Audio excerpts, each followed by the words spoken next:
Buonasera a tutti, è la 12ª puntata di Insieme da Aquileia. Ritorniamo dopo una settimana di interruzione, l'8 di dicembre, degnamente sostituiti dal concerto per la riapertura dell'Arca del Santo. Torniamo con tante cose da raccontare, nel frattempo le notizie, i servizi si sono accumulati in redazione, quindi non perdiamo tempo, ricordando brevemente il nostro sito www.youtube.it/Telechiara Produzioni per vedere e rivedere le nostre puntate. Vediamo allora insieme il sommario.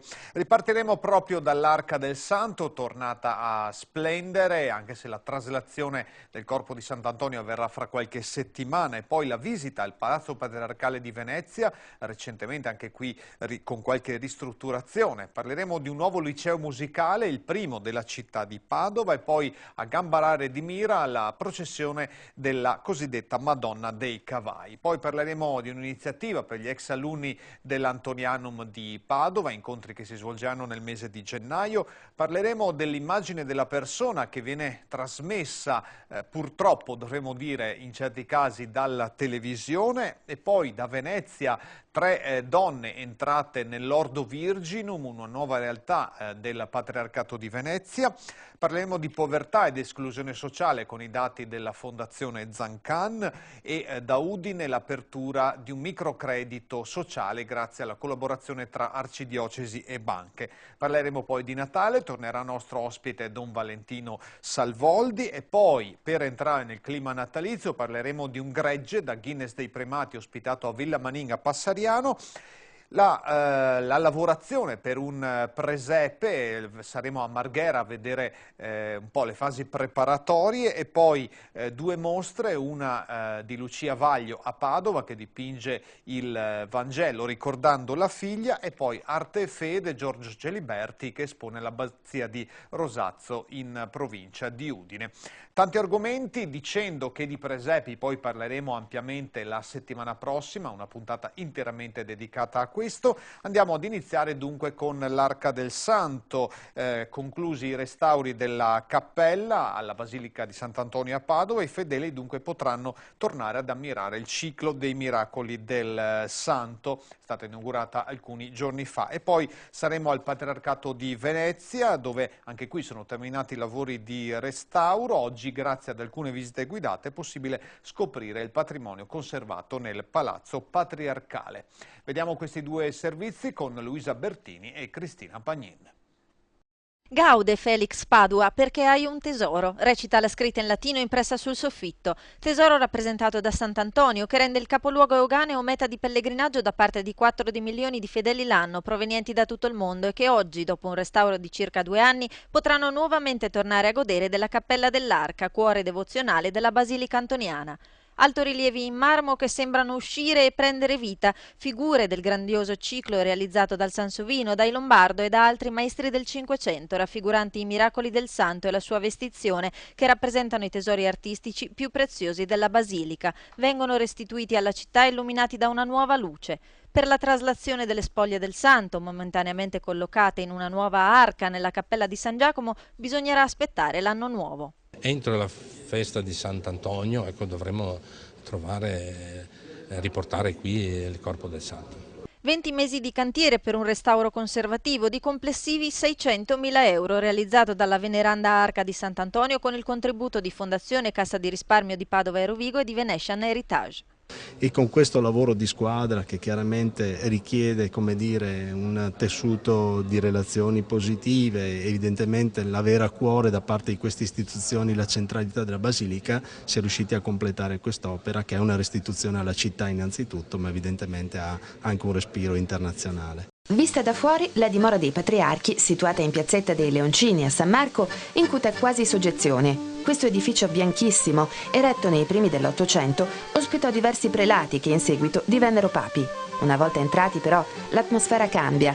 Le stanze sobrie ma confortevoli ispirano più un senso di quiete che di solennità, e visitarle è una vera scoperta, perché qui sono custoditi tesori preziosi.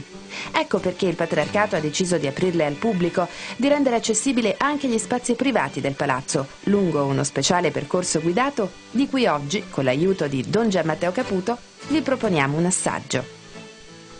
Sarà visitata prima di tutto la cappella privata del Patriarca, che è un intervento moderno all'interno di un edificio storico realizzato da un artista e dove è presente la grande tela del tiepolo della Natività.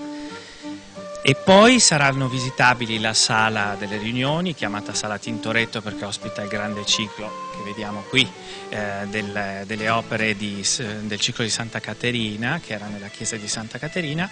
Poi saranno visitabili il Salone dei Banchetti, lo studio privato del Patriarca, la Sala dei Papi e in particolare anche gli antichi spazi che ospitavano Papa Sarto, ovvero il suo appartamento, come si chiama, con il suo piccolo studio e con la sua camera da letto.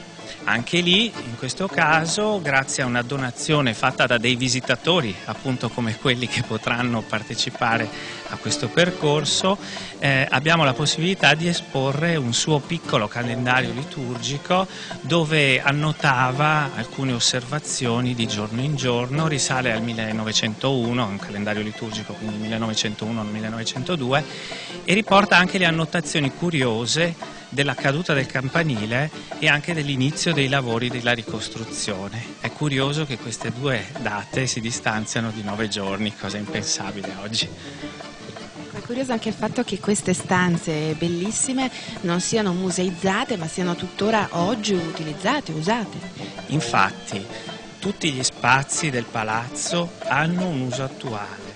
Sono state potenziate quelle che sono ovviamente le strutture e gli strumenti che sono funzionali al lavoro di oggi, però sono assolutamente visitabili e sono utilizzati per i diversi usi, dagli uffici agli incontri, e persino l'appartamento di Papa Sarto diventa luogo che accoglie gli ospiti illustri del Patriarca, altri cardinali, altri vescovi che vengono qui a Venezia.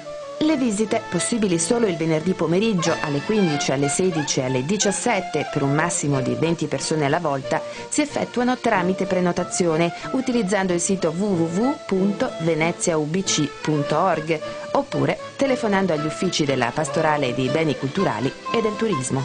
Mi preme anche ricordare che in occasione proprio della mostra del Millennio di Torcello, che sta per chiudersi, si chiuderà il 10 gennaio, abbiamo scelto dalla prossima settimana di offrire il martedì pomeriggio delle visite guidate gratuite all'interno della mostra, proprio per riscoprire anche le origini della fede a Venezia e le origini della storia di Venezia, consentendo a tutti i visitatori, sempre alle 3, alle 4 e alle 5 del pomeriggio, di avere un percorso guidato all'interno della mostra che illustra tutta la ricchezza e la bellezza delle opere esposte. Dopo questi due restauri, dunque quello dell'Arca del Santo e i lavori al Palazzo Patriarcale di Venezia, andiamo ora a Padova, dove è stato aperto di recente, inaugurato un nuovo liceo musicale, quindi non solo latino e matematica, ma al liceo paritario Barbarigo di Padova per il 2010 ci sarà un liceo musicale che affiancherà le materie classiche dell'insegnamento liceale, anche materie musicali, in vista di preparare gli studenti sia al conservatorio che all'università. E poi andremo a Gambarare di Mira per una processione storica, quella della Madonna dei Cavai, in occasione della festa dell'Immacolata la settimana scorsa, un evento a cui quest'anno ha partecipato il Patriarca di Venezia Angelo Scola nell'ambito della sua visita pastorale nel primo tratto della Riviera del Brenta. Ci racconta questi due avvenimenti Valentina, a voi. Il Collegio Vescovile Barbarigo di Padova la butta in musica.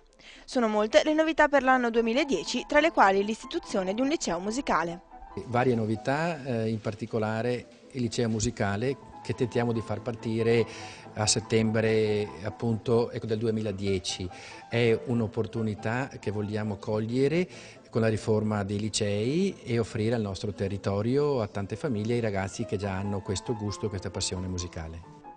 Musica tra i banchi sì, ma senza dimenticare che si tratta comunque di un liceo, per cui non mancherà nessuno degli elementi essenziali nel curriculum scolastico degli studenti. Semmai si va verso una specializzazione delle materie insegnate. Ad esempio più attenzione alla filosofia estetica rispetto alla gnoseologia, in fisica più acustica che termodinamica. 32 ore settimanali ripartite tra materie classiche e specifiche materie musicali, come esecuzione e interpretazione, storia della musica, laboratori di musica d'insieme. Il tutto dal lunedì al venerdì, in previsione di numerosi progetti nel fine settimana. È stata una decisione anche presa col collegio docenti per dare opportunità al ragazzo di avere il sabato libero, ma per approfondire il proprio strumento, per dare l'occasione anche di prove orchestrali e di musica da camera e per sfruttare l'opportunità, se ci viene data, di concerti che sono sempre solitamente fine settimana e di trasferte tra virgolette che abbiamo come progetti nel liceo musicale di farli anche fuori regione. Il liceo musicale mette a disposizione degli studenti numerosi strumenti musicali, un patrimonio di oltre 100 pezzi curati e custoditi da Don Floriano Riondato. Cominciamo dai flautini che si adoperano in tutte le scuole medie, poi il flauto traverso, ne ho una dozzina di flauti traversi. Alcuni funzionano bene, altri meno bene, dipende dalla marca. Abbiamo clarinetti, trombe. Clarinetti ne abbiamo 3, trombe ne abbiamo 7, poi violini ne abbiamo 2, violoncelli 2, 2 corni, 2 fagotti, 2 fisarmoniche pure. Al classico pianoforte si affiancano moderni amplificatori, c'è ampia scelta per futuri musicisti e compositori. Abbiamo degli strumenti che servono per comporre, quindi computer unito a tastiera e il computer scrive le note che vengono suonate per comporre. Ne abbiamo 8 di queste apparecchiature che sono ultramoderne. I ragazzi che studieranno al liceo musicale conseguiranno un diploma liceale valido per l'accesso all'università, ma anche crediti per il conservatorio. Una possibilità per tutti grazie alle borse di studio. Noi come scuola cattolica vogliamo essere aperti a tutti e tentare di dare questa opportunità formativa proprio a tutte le famiglie del territorio. In occasione dell'Immacolata Concezione, la parrocchia di Gambarare di Mira ha ricevuto la visita del patriarca a scuola. Una visita che lo ha portato nei giorni precedenti in tutto il primo tratto della Riviera del Brenta e che si è conclusa con la partecipazione all'antica festa della Madonna dei Cavai. Il patriarca ha sfilato in processione lungo le strade del paese, accanto alla statua della Madonna della chiesa dell'Immacolata Concezione di Gambarare di Mira. Nel calendario delle parrocchie di campagna le processioni erano uno dei riti più attesi e seguiti e l'appuntamento della Madonna dei Cavai ne è una testimonianza. Una processione storica che ha visto sfilare la statua della Madonna su un carro trainato da 16 cavalli, in omaggio alla tradizione contadina del luogo. A precederla una lunga sfilata di paggetti per onorare la Madonna e di ragazze in abito da sposa per celebrarne la purezza. Recente è l'aggiunta dal corteo di militari in uniforme. Clima piovoso tutta la giornata, con l'eccezione delle ore della processione, durante le quali ha smesso di piovere per lasciare il posto a qualche timido raggio di sole. Una caratteristica della processione, assicurano gli abitanti della zona. Questa celebrazione mostra l'intelligenza di fede non soltanto di chi l'ha concepita a partire dagli anni 30 per la prima volta, ma anche di questo grosso e popoloso comune di capire che i misteri della vita cristiana hanno a che fare con la vita di tutti i giorni. Infatti il mistero dell'Immacolata Concezione è l'espressione della familiarità del rapporto di amore intimo di Dio con la Vergine. Il Padre la preserva dal peccato d'origine per i meriti di Gesù e in vista della sua maternità. Amore, maternità, paternità sono condizioni della vita dell'uomo di tutti i giorni. Ecco la ragione per cui portare la Madonna in processione nelle vie del paese è un modo per voler offrire ed assicurare in maniera profonda e solida l'esistenza quotidiana di questo popolo in vista del suo bene essere. Ora una breve interruzione pubblicitaria, tra poco tante altre notizie dal territorio veneto e friulano. A tra poco.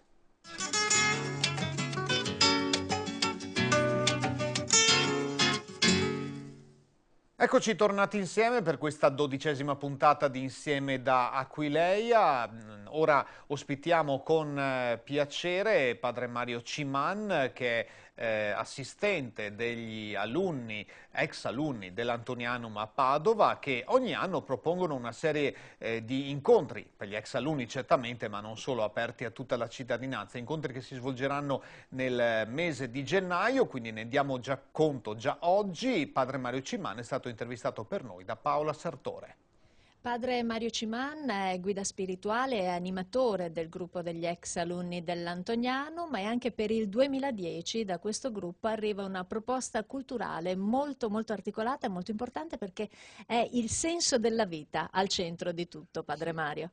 Sì, noi pensiamo che sia un argomento naturalmente non banale, non così usuale, però non è completamente inattuale, poiché ogni persona a un certo momento deve riflettere. Forse darà anche una risposta negativa, ma il domandarsi: la vita ha un senso? E quale senso ha questa vita è abbastanza ovvio, salvo che noi non ci riduciamo ad essere semplicemente dei replicanti. Credo che finché abbiamo la capacità di intendere e di volere, possiamo anche farci queste domande. Si tratta di un ciclo di incontri che dà voce a persone, a personalità molto diverse tra di loro. Sì, noi abbiamo appunto un nostro modo di vedere qual è il senso della vita, però noi siamo convinti che intorno a noi ci sono tanti modi di considerare sia la realtà fisica come la realtà spirituale, per cui vogliamo sentire le varie voci.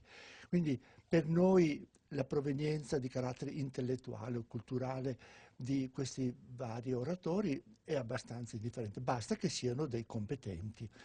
E naturalmente noi chiediamo a loro di dare delle risposte, ma sappiamo che probabilmente anche loro faranno delle domande. Ma sotto questo aspetto siamo anche contenti, perché noi abbiamo la possibilità di un colloquio fra il pubblico e l'oratore. Ecco, ci spieghi come funzionano questi incontri che sono in programma il lunedì. Sì, lunedì. Noi cominciamo il lunedì 11 gennaio e poi proseguiamo ogni lunedì per 5 volte, certo l'ultimo che invece di essere l'8 di febbraio è il 15, però se no sempre con questa cadenza.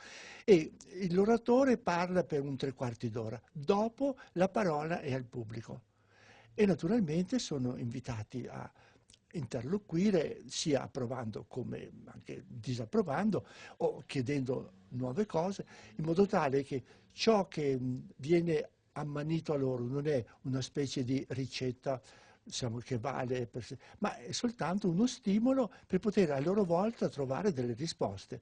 E questo noi crediamo che da un punto di vista culturale sia molto importante.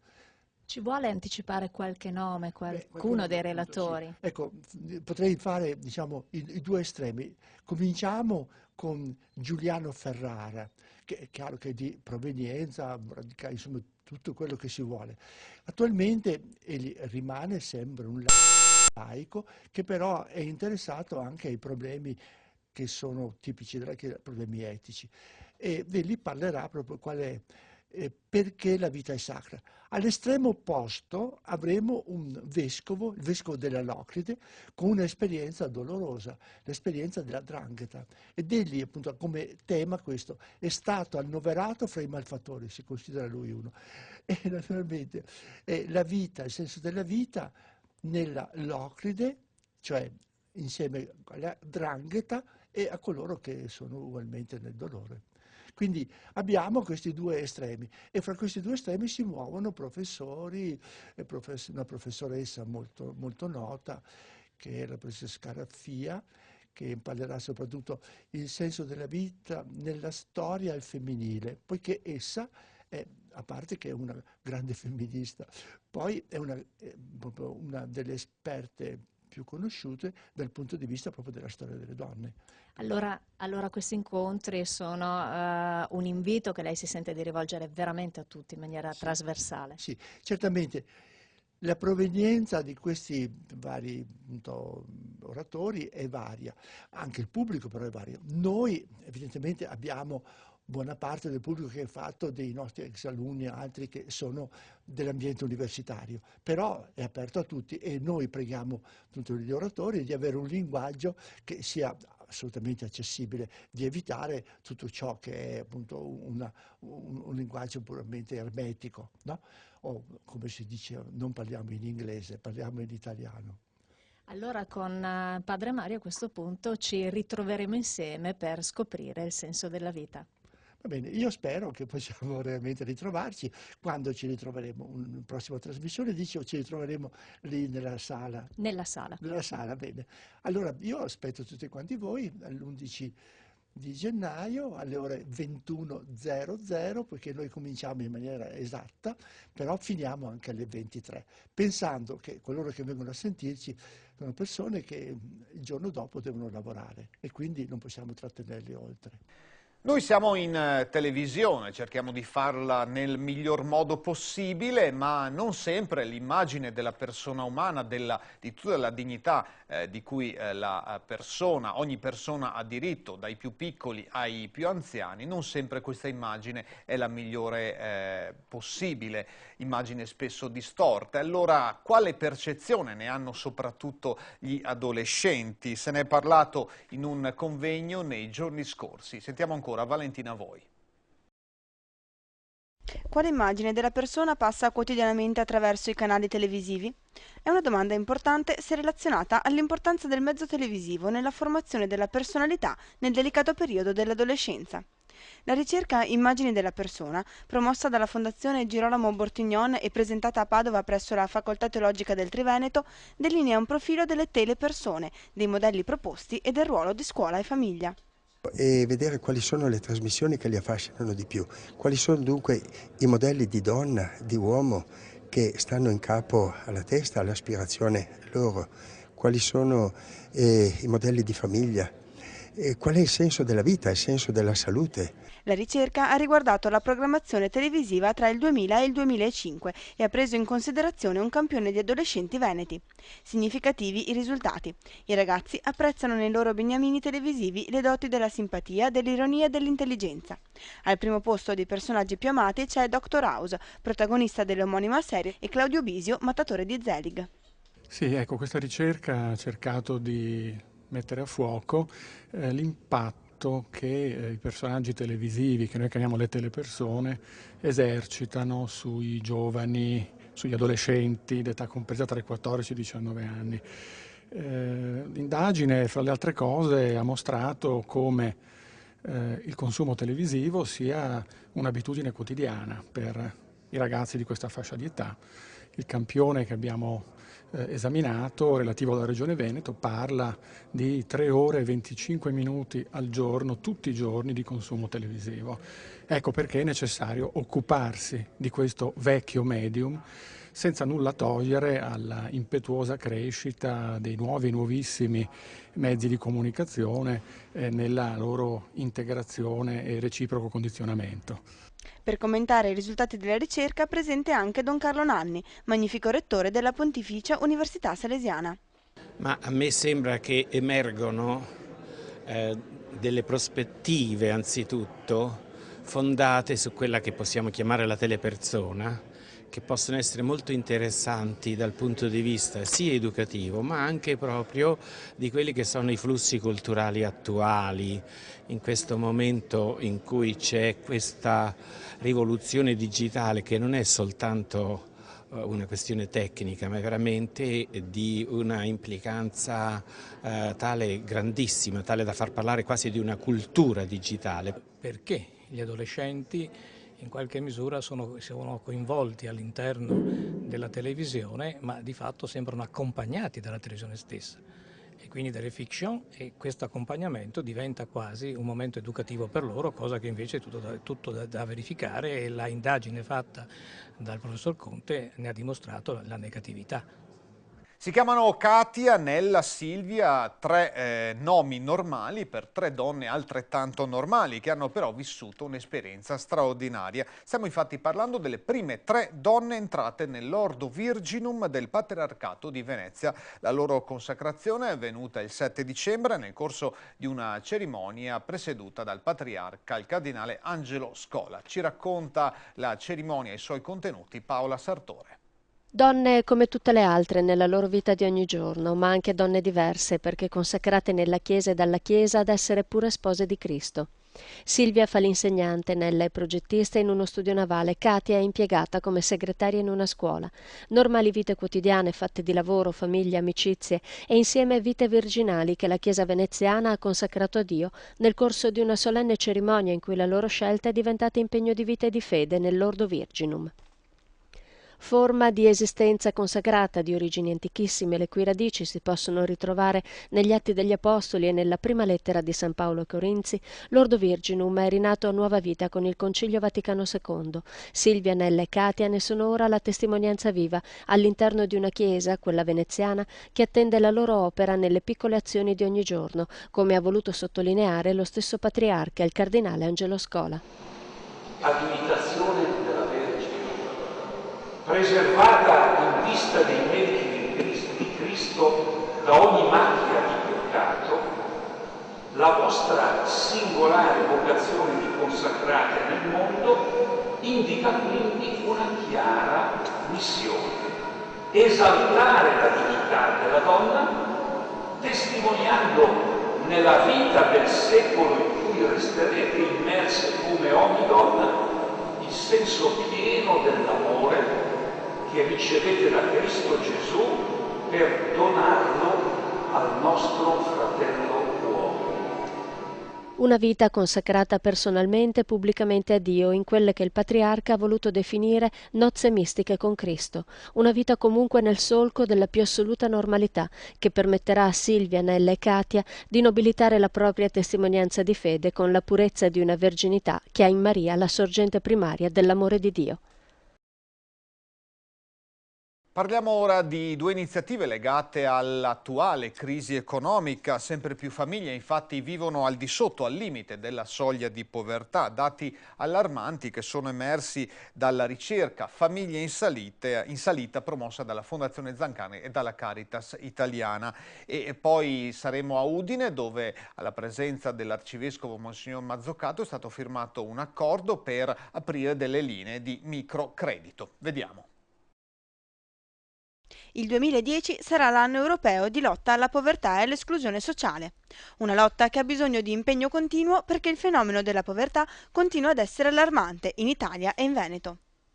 Questo problema interessa 3 milioni di persone che vivono in condizioni di povertà estrema, 8 milioni di persone, comprese i 3 milioni, che vivono in condizioni di povertà, quindi con l'incapacità di arrivare a fine mese per mantenere la famiglia, i figli, e poi a questi 8 milioni si aggiungono altri 3-4 milioni che vivono un po' sopra la linea di povertà, cioè hanno un po' di più, ma questo po' di più ovviamente non consente una vita dignitosa e soprattutto non consente di affrontare gli imprevisti della vita normale. Una situazione delicata, quella delineata da Famiglie in salita, rapporto dell'anno corrente su povertà ed esclusione sociale in Italia, redatto da Caritas Italiana e Fondazione Zancan. Un rapporto che analizza anche il ruolo di amministrazioni ed enti locali. Nel 2005 i comuni italiani hanno speso 98 euro per abitante di assistenza sociale, un dato che però varia molto se si considerano le diverse regioni. In Italia si va da un minimo di 1,91 euro a un massimo di 21,75, circa 11 volte di più. Un dato che per il Veneto si assesta sui 6,73 euro e che si inserisce in una situazione di significativa decrescita della povertà nel lustro 2005-2007. Essere poveri oggi assume nuovi significati rispetto al passato. Essere poveri significa, per un verso, non avere i sufficienti mezzi per il proprio autosviluppo in senso complessivo, quindi dal punto di vista fisico, alimentare, dal punto di vista culturale, dal punto di vista anche valoriale, eccetera. Per altro verso essere in condizioni di esclusione sociale, nel senso che la persona non è considerata importante agli effetti del bene comune e dell'apporto che essa possa dare. Il rapporto si è sviluppato in sinergia con la Caritas italiana sulla base delle richieste di aiuto che giungono ai centri di ascolto, che nel 2007 sono state più di 80.000. Un dato su tutti colpisce: il 70% di chi chiede aiuto è di origine straniera. L'immigrazione è critica nel senso che l'immigrato quando perde il lavoro, quando entra in una situazione di crisi, primo non dispone molte volte di sussidi, di sostegni che possono venire dalla famiglia perché magari è solo e qui. Secondo, perdere il lavoro oggi, sappiamo che purtroppo è una situazione che va sviluppandosi, per l'immigrato significa perdere il diritto di avere la carta di soggiorno, perché se secondo la legge entro 6 mesi non trova un lavoro non verrà rinnovato il permesso di soggiorno. Diocesi di Udine e banche di credito cooperativo del Friuli Venezia Giulia unite per aiutare le famiglie che per colpa della crisi si trovano in difficoltà con mutui e prestiti da restituire. È questo il senso della convenzione microcredito etico-sociale firmata stamattina fra la Caritas della Diocesi di Udine e la Federazione delle banche di credito cooperativo nelle persone del direttore della Caritas Don Luigi Gloazzo e del presidente della Federazione BCC Giuseppe Graffi Brunoro. Nello specifico è stato spiegato la convenzione metterà a disposizione delle famiglie finanziamenti dell'importo massimo di 3.000 euro per 5 anni con scadenze mensili al tasso fisso del 3%. Allo scopo Caritas e BCC hanno creato un fondo di solidarietà di 399.000 euro. Si vorrebbe proprio attivare uno strumento educativo, pedagogico, che comporti anche una verifica concreta di quali sono gli stili di vita di una famiglia, perché non si perdano a giocare all'azzardo o avere una forma di vita che non corrisponda, no, a quella che è la situazione attuale. Un rischio anche di crisi è legato al fatto che le persone, per poca educazione o per anche attrattive create da un mercato pubblicitario, si impegnino in scelte, in acquisti, in passi che sono più lunghi della gamba. Allora abbiamo visto che è importante proprio fare questa azione educativa. L'idea, ha aggiunto Gloazzo, è di partire con una trentina di famiglie. Il ruolo della Caritas sarà quello di ricevere le richieste delle famiglie attraverso i centri di ascolto e di decidere assieme a loro che tipo di finanziamento chiedere, supportandole anche nella compilazione della richiesta. Per questo, ha detto Gloazzo, già 9 centri d'ascolto foraniali e parrocchiali della diocesi hanno aggiunto ai propri volontari dei bancari o ex bancari che forniranno la propria assistenza e consulenza gratuitamente. Per costituire il fondo di solidarietà, spiega ancora Gloazzo, si è partiti con una raccolta lanciata in tutte le parrocchie nel giorno di Pentecoste il 31 maggio scorso. Sono stati raccolti 60.000 euro, più di 60.000 euro, in più la Caritas diocesana dai fondi 8 per 1000 ha messo a disposizione altri 50, per cui accanto a questo fondo di 110.000 euro la Federazione delle banche di credito cooperativo è arrivato al tetto di 399.000 euro che costituirà praticamente quel fondo che permette poi l'erogazione di 3.000 euro fino a 3.000 euro delle persone, delle famiglie che lo richiedano. Non stiamo facendo nulla di più di quello che abbiamo fatto negli ultimi 100 anni e che è prestare attenzione alle persone, ai loro bisogni quotidiani e in un momento particolarmente duro come quello che stanno vivendo e probabilmente dovranno ancora vivere le famiglie di coloro che magari rimangono senza lavoro. Ora un'altra breve interruzione pubblicitaria e poi torneremo in studio ritrovando gradito ospite Don Valentino Salvoldi di Propaganda Fide, con il quale ci intratterremo per alcuni minuti per parlare dell'autentico senso del Natale. A tra poco.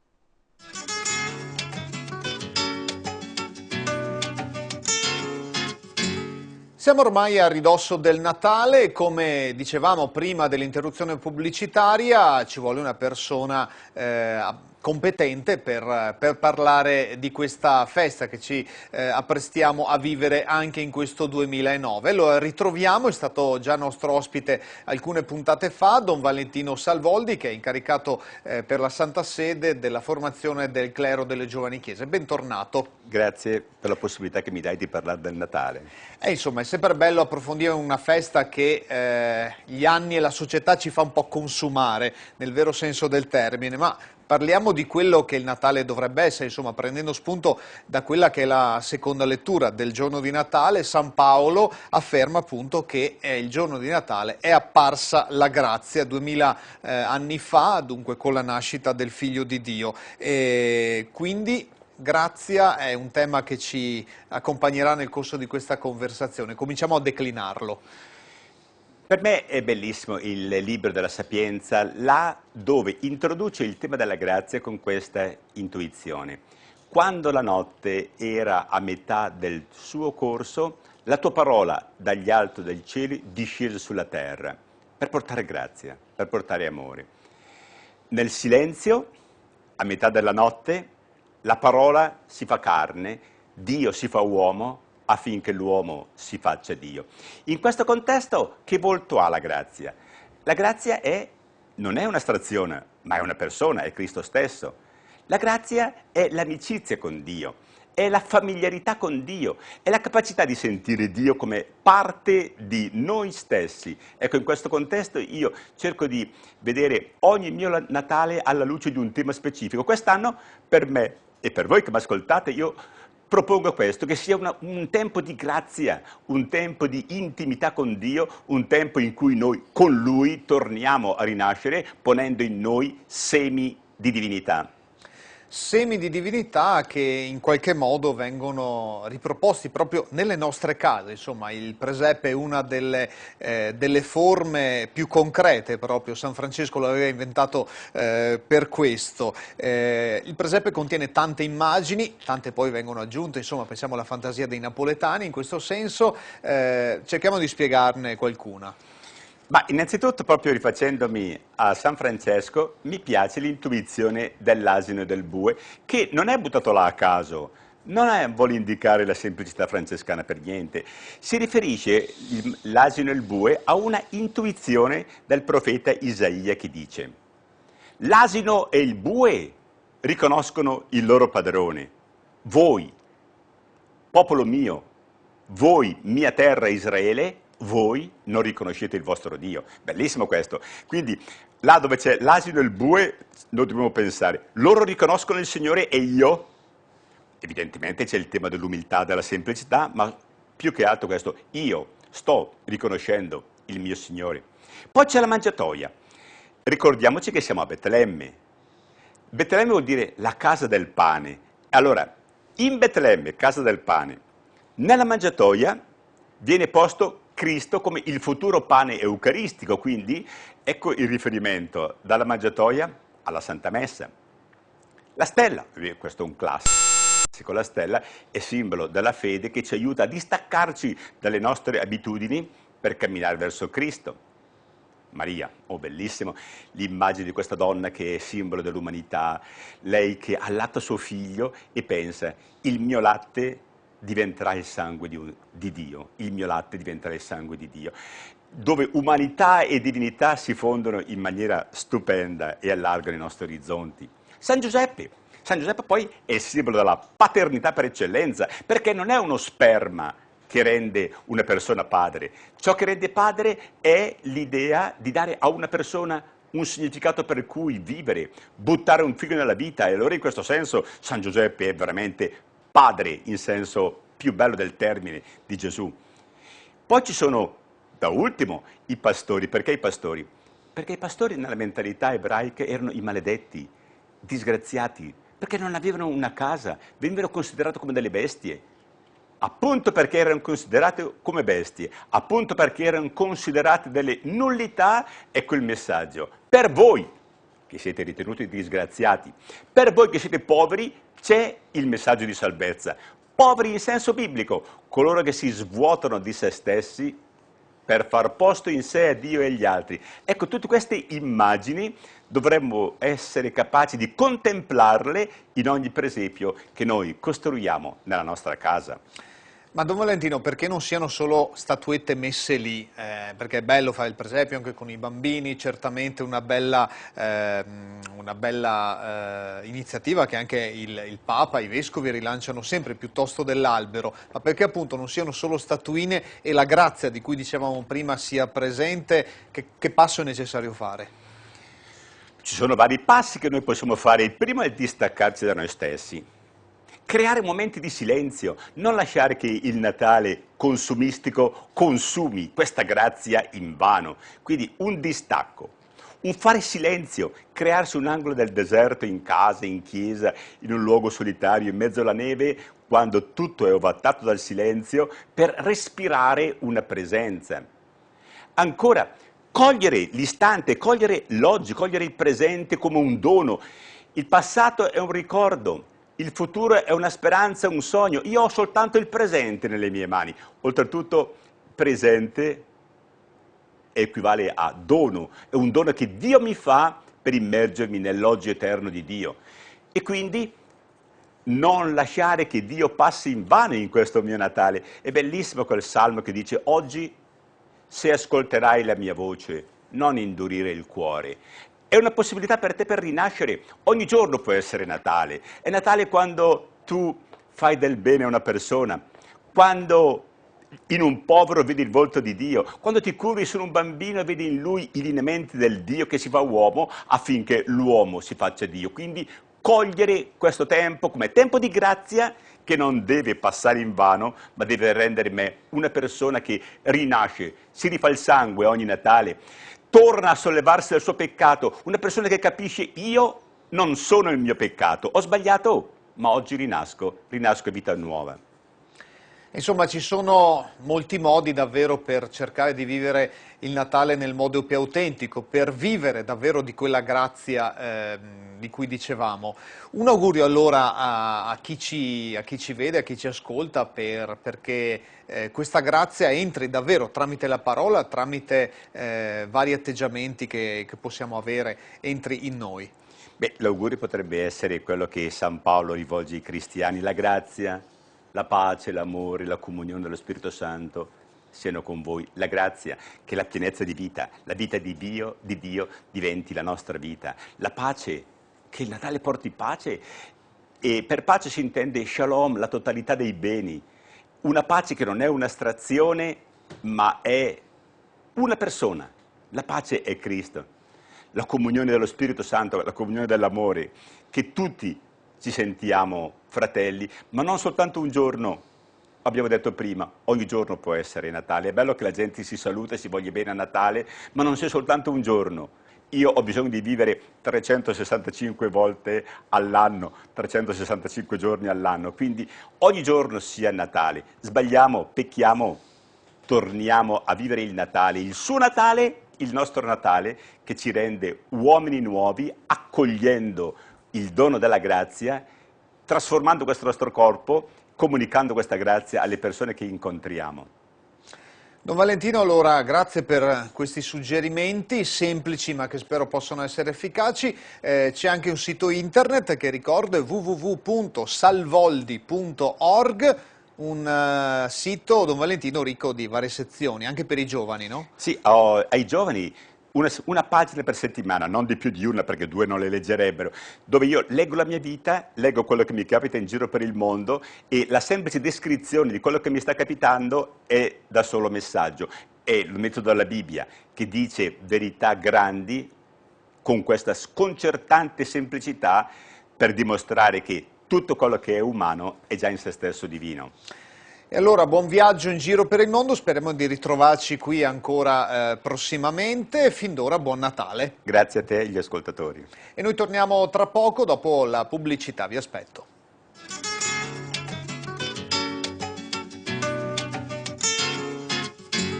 Eccoci tornati insieme dopo aver parlato ampiamente con Don Valentino di Natale, del senso autentico di Natale. Cominciamo ad entrare in qualche modo in questo clima. La prossima puntata sarà interamente dedicata ai presepi. Cominciamo ad entrare in clima perché ad esempio a Passariano, a Villa Manina Passariano di Codroipo, è stato allestito un gregge davvero particolare, un gregge da Guinness dei primati. Vediamo. Rudolph,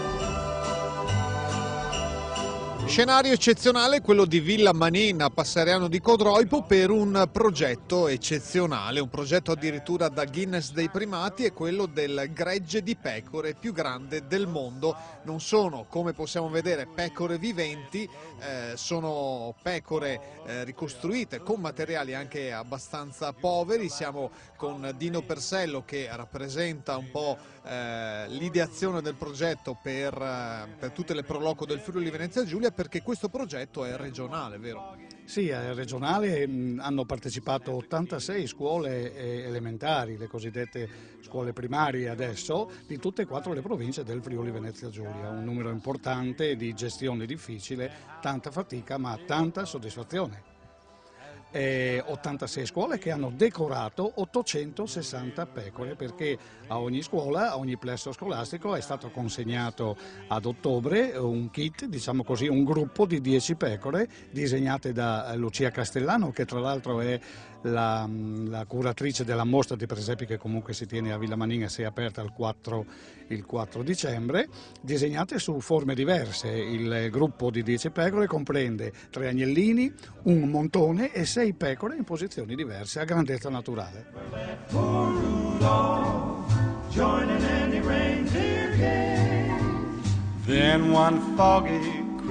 860 le pecore realizzate, 5.000 bambini coinvolti delle scuole elementari che hanno avuto il loro da fare. Cosa hanno fatto precisamente? I bambini, ricevendo ad ottobre le sagome di queste pecore, hanno messo la loro fantasia, logicamente guidate dalle insegnanti, bravissime le insegnanti delle scuole primarie del Friuli Venezia Giulia, e hanno decorato queste pecore, tenendo conto delle nostre indicazioni, delle indicazioni dell'Associazione fra le pro loco del Friuli Venezia Giulia che ha curato il progetto. Tenendo conto delle indicazioni, dicevano che il corpo doveva rimanere bianco con sfumature di bianco, decorati con i vari materiali, dal cartoccio alla plastica, e lasciati liberi alla loro fantasia, mentre il musino e le gambe erano di pura creatività e fantasia loro, e ne abbiamo visti di ogni colore, anche perché nelle indicazioni noi raccomandavamo di tenere conto dei materiali del loco. Ad esempio nella Pedemontana e nelle prime colline moreniche del nostro Friuli ci sono le castagne, quindi le pecore delle valli del Natisone sono arrivate decorate con i ricci, con le castagne. Spilimbergo, città del mosaico, ha delle pecore magnifiche con il muso e le gambe e la coda di mosaico, e così l'argilla della Carnia e così le conchiglie di Trieste.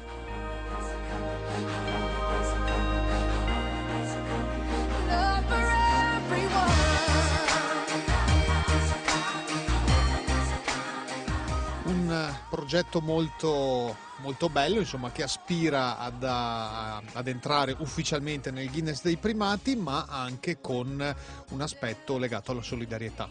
Sì, questo è un finale veramente interessante e importante. Si possono adottare le pecore, si può diventare pastori adottivi di queste pecore. Infatti, donando da una base di 5 euro, si può diventare proprietario delle pecore, però solo il 17 gennaio, giorno di chiusura del gregge. 17 gennaio, tra l'altro, Sant'Antonio Abate, patrono degli animali, quindi non c'è giorno migliore per affidare le pecore a questi pastori adottivi. Dicevamo 5 euro per la prenotazione, oltre alla ricevuta del versamento, verrà consegnato, stiamo consegnando i certificati di adozione. Ahimè, abbiamo adottato oltre un terzo del gregge in 4 giorni. Solidarietà sì, tutto ricavato, interamente ricavato, verrà donato a una casa famiglia, la casa famiglia Luigi Scrosoppi di Faedis, dove ci sono dei bambini in attesa di affido o di adozione, quindi i bambini a favore dei loro amici un po' più sfortunati. bambini coinvolti direttamente perché hanno lavorato loro dunque su queste sagome, ma intorno sono i genitori, i nonni, quindi c'è un bel giro di gente che poi torneranno qui, arriveranno qui a vedere questo gregge. Certo, i numeri sono molto interessanti, dicevamo prima 5.000 bambini, ma dietro 5.000 bambini ci sono 30 dirigenti scolastiche che hanno appunto ragionato sul adottare questo progetto, 160 insegnanti, 5.000 bambini dicevamo, 10.000 genitori e 20.000 nonni. E quindi qui si è già assistito a questo pellegrinaggio positivo a Villa Manin e c'è un'euforia veramente da Guinness dei primati, perché i bambini riconoscono le loro pecore e poi c'è un'idea, le pecore sono all'addiaccio ormai da 5 notti e incominciano a mostrare i primi segni di sofferenza.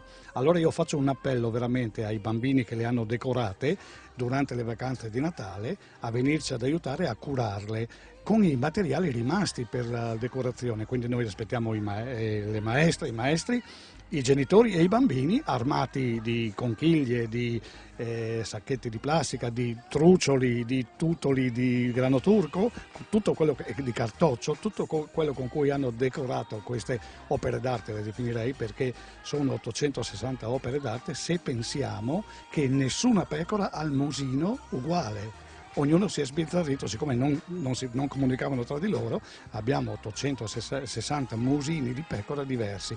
Noi aspettiamo i bambini a curarle durante le vacanze di Natale, quando saranno liberi. Sarà un motivo di nuovo per incontrarci, per aggregarci e per stare insieme in modo piacevole sotto le feste natalizie.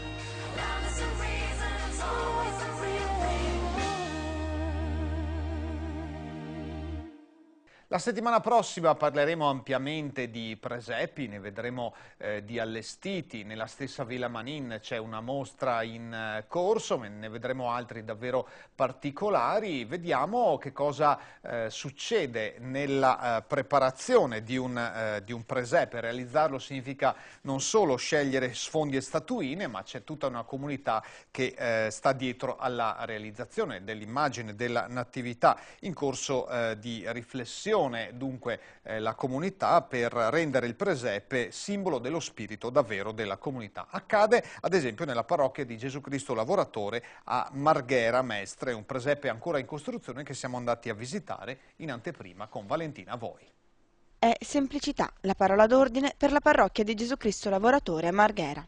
Ma semplicità non è sinonimo di banalità, anzi può essere frutto di un cammino di riflessione profonda. Una semplicità che la comunità della parrocchia veneziana ha tradotto in un presepe. Una costruzione imponente fatta però di materiali semplici. Alto 9 metri e lungo 6, il presepe troverà posto in una navata della chiesa. Rappresenterà un tempio con all'interno un libro ricoperto di mosaici. Da una parte la Natività narrata nel Vangelo di Luca, dall'altra la Natività rappresentata nella Basilica di San Marco a Venezia. È ancora in costruzione, ma ha già una lunga storia alle spalle. Proprio perché la nostra comunità vive una situazione economica non facile, quindi abbiamo sempre basato le nostre realizzazioni su materiali di riciclo. E abbiamo pensato che i materiali dovevano in un certo qual modo coinvolgere anche la comunità. Quindi abbiamo utilizzato cartoni di imballaggio già usati, e per la copertura abbiamo utilizzato lenzuola, abbiamo coinvolto appunto tutta la comunità nel dire: le lenzuola che non usate più, le lenzuola bianche che non usate più, datecele, che serviranno appunto per il presepe. E lo stesso è stato utilizzato, questo pensiero proprio nel coinvolgere la comunità, quelli che non possono materialmente costruire il presepe, anche nel portare delle bucce di mandarino che servono per costruire i mosaici.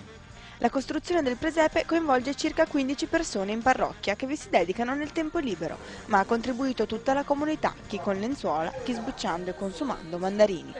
Il presepe di Gesù Cristo Lavoratore è ormai una tradizione della zona, come lo sono i preparativi per l'Epifania e la realizzazione dei carri mascherati a Carnevale. Lavori manuali che accrescono lo spirito di comunità e che contribuiscono al confronto con le Sacre Scritture. Tutto nasce a partire dall'assemblea parrocchiale che abbiamo fatto il 19 settembre scorso, dove abbiamo posto come tematica di quest'anno il tema dell'ascolto, e attorno a questa tematica sono nate alcune iniziative in parrocchia a livello di preghiera e poi come stile che tentiamo di assumere in tutti i nostri rapporti. Il presepe in qualche modo vorrebbe in qualche maniera richiamare questa tematica, e quindi anche la realizzazione viene fatta proprio in funzione di questo tema dell'ascolto, quindi del libro e poi del tempio, e quindi tutto quello che in qualche maniera viene richiamato dalla Sacra Scrittura per arrivare poi al capire il senso pieno del Natale. È stata inaugurata lo scorso 5 dicembre nelle scuderie di Palazzo Moroni a Padova la mostra dell'artista padovana Lucia Vaglio, Il Vangelo, verità senza tempo e senza confini. 9 tele dipinte per il Palazzo del Tribunale della Città del Vaticano a Roma, che rimarranno in mostra fino al 9 gennaio, con ingresso libero dal martedì alla domenica dalle 10 alle 18. Ce la racconta Micaela Faggiani. In principio era il Verbo, quindi Caino e Abele con alle spalle la bomba atomica, quindi ancora grandi personaggi come Madre Teresa di Calcutta, Gandhi e Don Giovanni Bosco. Violenza, dolcezza e forza assieme, tratti distintivi della mostra Il Vangelo, verità senza tempo e confini di Lucia Vaglio, tratti distintivi anche della vita terrena di Cristo, terminata con la crocefissione. Ecco il perché della predominanza del blu, ecco il perché del quadro presente all'inizio della mostra che ritrae la figlia della pittrice. Mia figlia è morta di cancro, no? E si preoccupava degli altri, che io aiutassi gli altri. E quindi ho mantenuto la promessa, sto portando avanti quello che lei voleva. Quello che preferisco, la cena di Emmaus. Perché il Signore, dopo aver tanto predicato, fatto miracoli, non ha fatto del male a nessuno, l'abbiamo crocifisso e alla fine non lo riconosciamo mai. Nelle tele esposte a Palazzo Moroni spicca la luce e gli occhi del bambino Gesù ritratto nella presentazione al Tempio, ma anche la figura sempre presente delle donne nella vita di Cristo o dei peccatori e dei poveri. Grandezza e miseria assieme, fede e umanità nel pennello dell'artista padovana. Sì, perché l'ha valorizzata la donna, l'ha anche amata e gli ha ridato un'importanza civile e morale. Alla chiusura della mostra di Padova, i dipinti di Lucia Vaglio partiranno per Roma, per il Collegio dei Penitenzieri Vaticani, nel Palazzo del Tribunale della Città del Vaticano a Roma. Il Vangelo per me, io sono credente naturalmente, ho voluto fare il Vangelo perché l'uomo ritrovi anche oggi un messaggio, anche perché essendo bombardato da tanti altri tipi di messaggio, deve ritrovare la fratellanza e l'amore. Da una mostra all'altra restiamo in argomento fede e arte, anzi proprio così si chiama, Arte e Fede, Giorgio Celiberti all'abbazia di Rosazzo. Siamo a Rosazzo di Manzano in provincia di Udine, a pochi chilometri dal confine con la Slovenia, una bella abbazia che ospita una mostra significativa, un artista che racconta in uno stile tutto particolare il dolore che ha visto in un luogo significativo che gli è rimasto impresso e che lui continua a raccontare attraverso la sua arte. Giorgio Celiberti a Rosazzo.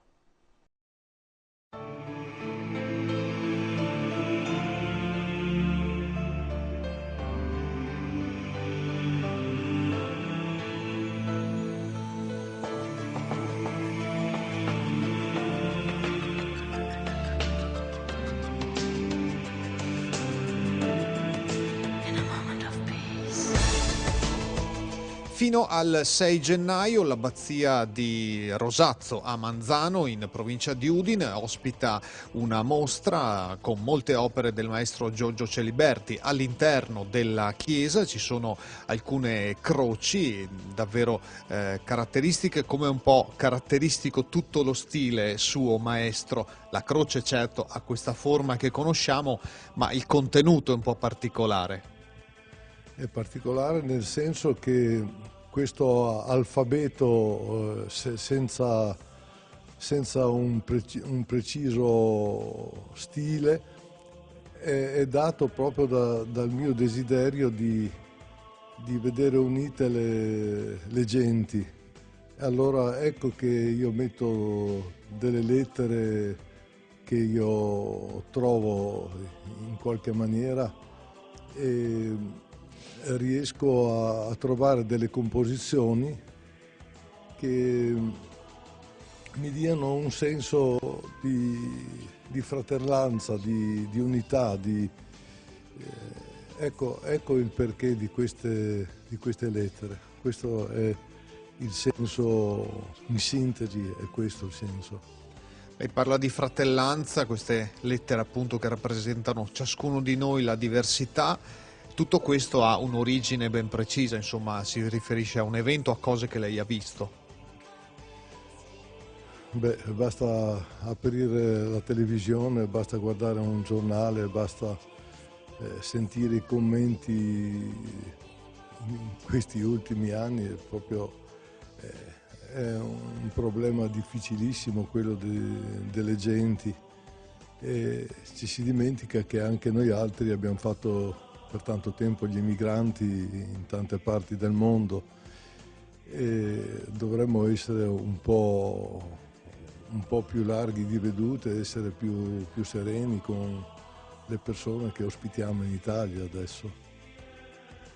Che legame c'è tra queste opere e quello che è successo ad esempio nei campi di sterminio? Beh,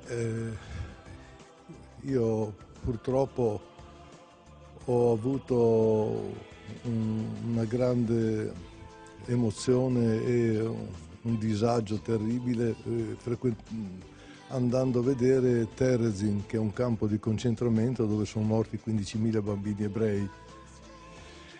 E questo evento ha segnato la mia vita come uomo e anche come artista.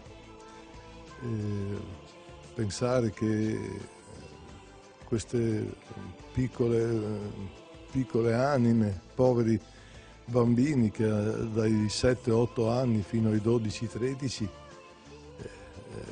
hanno dovuto vivere in questi spazi desolati, in questi posti, fino a trovare la morte, è una cosa che mi ha coinvolto in maniera definitiva. E per tanti anni ho lavorato su questo tema, però le parole, anche la pittura non bastano. Mi sembrava sempre, quando facevo questi quadri, mi sembrava sempre che fossero poveri, che non fossero abbastanza drammatici. Mi sembrava che erano sempre delle cose quasi inutili, pensando a quello che in realtà è stato in quel dramma.